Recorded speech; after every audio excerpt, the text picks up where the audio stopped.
Dans le théâtre en constante évolution des événements mondiaux, peu d'histoires captivent l'imagination comme le conflit actuel en Ukraine.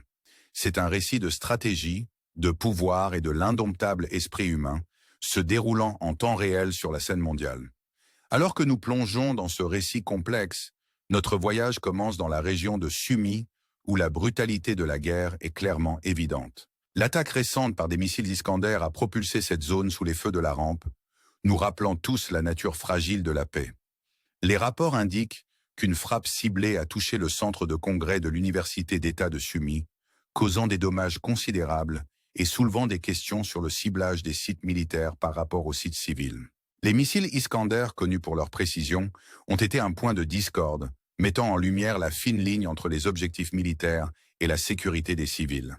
Alors que des images émergent, dépeignant la dévastation, on ne peut s'empêcher de réfléchir aux implications plus larges de telles attaques. La destruction est immense, avec des voitures et des bâtiments portant les cicatrices du conflit. Pourtant, parmi les décombres, un récit se déroule qui remet en question la dichotomie simpliste d'agresseurs et de victimes. Un camion arborant un symbole, connu pour représenter les forces ukrainiennes, suggère un calcul stratégique plus profond en jeu. Ce symbole, souvent associé aux opérations lancées depuis Sumy, pointe vers un réseau complexe d'engagements militaires qui s'étendent au-delà des frontières et des temporalités.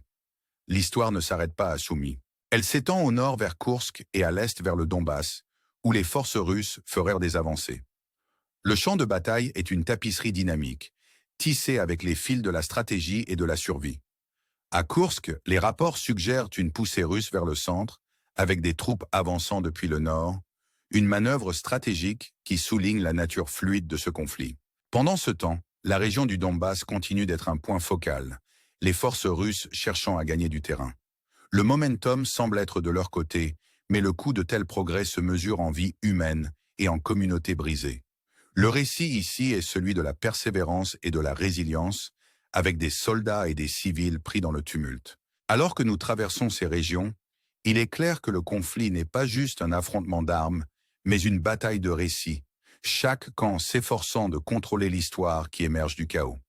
Pourtant, au milieu de la fumée et du feu, il y a des voix qui parlent du coût humain de ce conflit. Les commentaires de la députée ukrainienne Marina Bezuglaya soulignent le péril des rassemblements militaires dans les zones civiles. Ces mots soulignent une réalité tragique. Le mélange d'espaces civils et militaires apporte avec lui un risque terrible, qui s'est réalisé de la manière la plus dévastatrice. L'attaque à Sumy, survenue lors d'une cérémonie de remise de prix, sert de rappel sombre du danger omniprésent dans les zones de guerre. De tels événements remettent en question notre compréhension de ce qui constitue une cible légitime, nous forçant à nous confronter aux dimensions éthiques de la guerre moderne. Alors que la poussière retombe, nous sommes laissés à interroger l'efficacité des stratégies qui placent les civils en danger, intentionnellement ou non. Mais alors que nous naviguons dans ce paysage complexe, il y a plus que de la destruction à considérer. Il y a des histoires de stratégie et d'avancement, de territoires gagnés et perdus.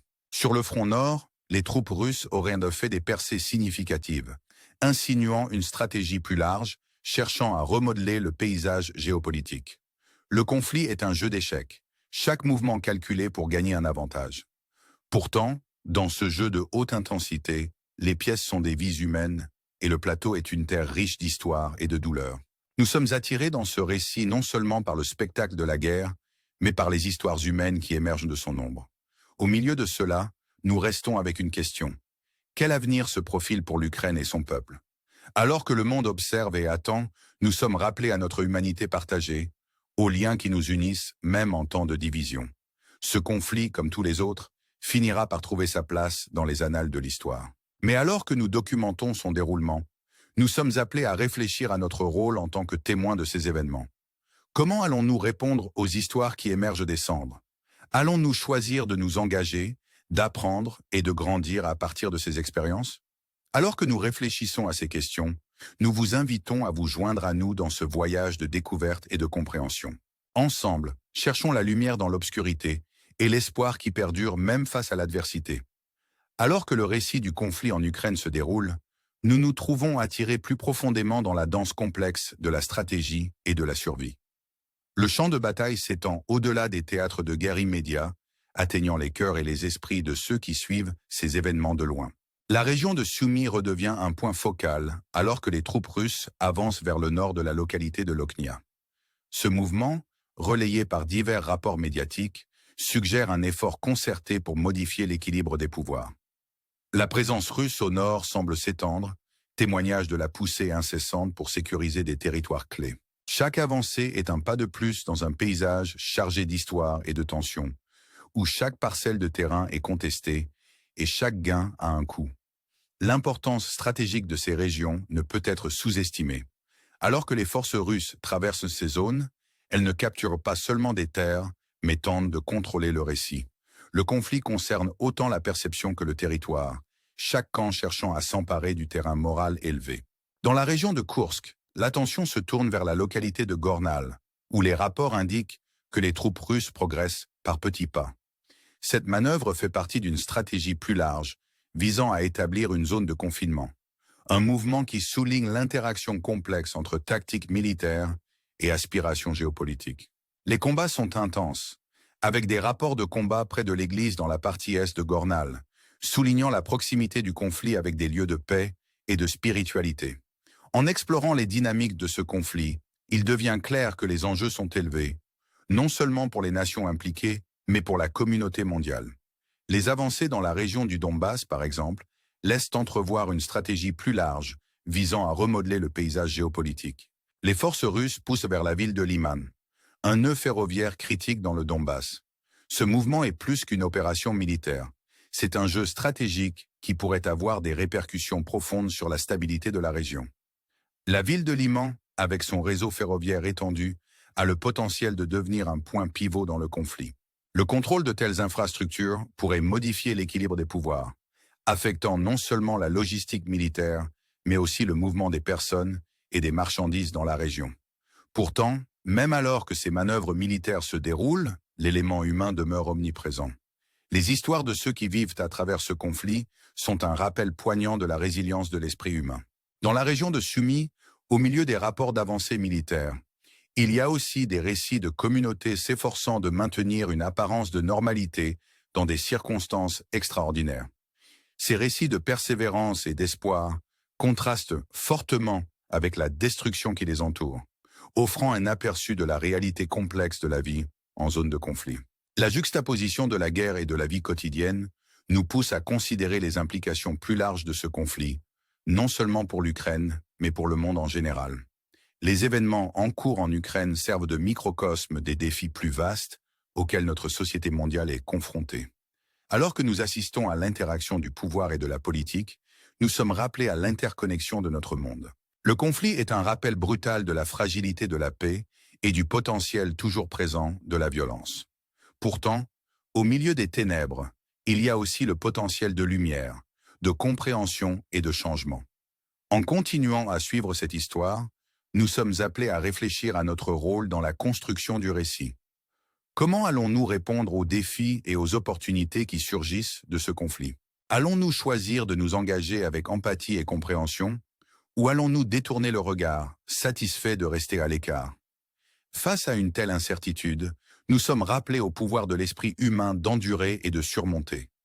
Les histoires émergentes de l'Ukraine témoignent de la résilience de ceux qui, malgré les probabilités, continuent d'espérer un avenir meilleur. En écoutant ces histoires, nous sommes invités à participer à la recherche de solutions, de paix et d'un monde où les conflits sont résolus par le dialogue plutôt que par la violence. C'est le défi et l'opportunité qui se présentent à nous, et c'est un défi que nous devons affronter avec courage et conviction. En réfléchissant à ces questions, restons engagés et déterminés à rechercher un avenir plus lumineux pour tous. Alors que nous plongeons plus profondément dans la saga en cours du conflit ukrainien, nous sommes rappelés des complexités profondes qui définissent cette lutte géopolitique. Chaque développement, chaque manœuvre est une pièce d'un puzzle plus vaste, un témoignage de la danse complexe du pouvoir et de la stratégie qui caractérise la guerre moderne. L'attention se déplace à nouveau, cette fois vers le sud, où des avancées russes vers la ville de Constantine sont rapportées. Ces mouvements, faisant partie d'une campagne plus large de consolidation du contrôle, soulignent la nature implacable du conflit. L'importance stratégique de telles villes ne peut être sous-estimée, servant à la fois d'objectifs militaires et de symboles d'influence. Dans la direction de Torex, les troupes russes auraient réalisé de nouveaux gains, témoignant de leur poussée continue à travers le front. La capture de localités clés comme Alexandrovka et Pantelemonka met en évidence la fluidité des lignes de bataille, où le contrôle est souvent temporaire et durement acquis. Ces avancées ne concernent pas seulement des gains territoriaux, mais aussi la mise en forme du récit du conflit. Chaque victoire, chaque revers, contribue à l'histoire racontée, une histoire qui résonne bien au-delà de la région immédiate. La lutte pour le contrôle de ces zones est un microcosme du plus grand concours géopolitique, où les enjeux se mesurent à la fois en avantages stratégiques et en coûts humains. Pourtant, parmi les manœuvres stratégiques et les tactiques militaires, l'élément humain demeure omniprésent. Le conflit en Ukraine n'est pas seulement un affrontement d'armées, mais une bataille pour les cœurs et les esprits. Les histoires de ceux qui vivent ces événements sont un puissant rappel de la résilience de l'esprit humain. Face à l'adversité, les communautés s'efforcent de maintenir leur dignité et leur espoir, même alors que le monde autour d'elles se transforme et change. Ces récits de persévérance et de courage nous poussent à considérer les implications plus larges du conflit, non seulement pour l'Ukraine, mais pour la communauté mondiale. Alors que nous réfléchissons à ces développements, nous sommes rappelés de l'interconnexion de notre monde. Le conflit en Ukraine n'est pas un événement isolé, mais fait partie d'une plus grande tapisserie de défis mondiaux. Il sert de rappel brutal de la fragilité de la paix et du potentiel toujours présent de la violence. Pourtant, au milieu des ténèbres, il y a aussi le potentiel de lumière, de compréhension et de changement. Les histoires émergentes de l'Ukraine témoignent de la résilience de ceux qui, malgré les probabilités, continuent d'espérer un avenir meilleur. Les événements en cours nous invitent à réfléchir à notre rôle dans la formation du récit de ce conflit. Comment allons-nous répondre aux histoires de résilience et d'espoir qui émergent des cendres de la guerre? Allons-nous choisir de nous engager avec empathie et compréhension, ou rester sur la touche, satisfaits d'observer de loin? Ce sont les questions qui définissent notre humanité partagée, nous mettant au défi de chercher des solutions qui vont au-delà de l'immédiat et du tactique. Dans cette recherche de solutions, nous sommes rappelés du pouvoir du dialogue et de la diplomatie. Le chemin vers la paix est souvent semé d'embûches, mais c'est un chemin qui doit être poursuivi avec courage et conviction. En continuant à suivre l'histoire de l'Ukraine, nous sommes appelés à rester engagés, à chercher la compréhension et à lutter pour un monde où les conflits se résolvent par le dialogue plutôt que la violence. C'est le défi et l'opportunité qui se présentent à nous, et c'est un défi qui demande notre attention et notre action. Alors que nous réfléchissons à ces questions, restons déterminés à rechercher un avenir plus lumineux pour tous. Les événements en cours en Ukraine rappellent le pouvoir de l'esprit humain d'endurer et de surmonter. Ils nous invitent à participer à la recherche de solutions, de paix et d'un monde où l'espoir prévaut sur le désespoir. C'est le voyage qui nous attend, et c'est un voyage que nous devons entreprendre avec détermination et espoir. Ensemble, cherchons la lumière dans l'obscurité et luttons pour un avenir où la paix et la compréhension ne sont pas seulement des aspirations, mais des réalités.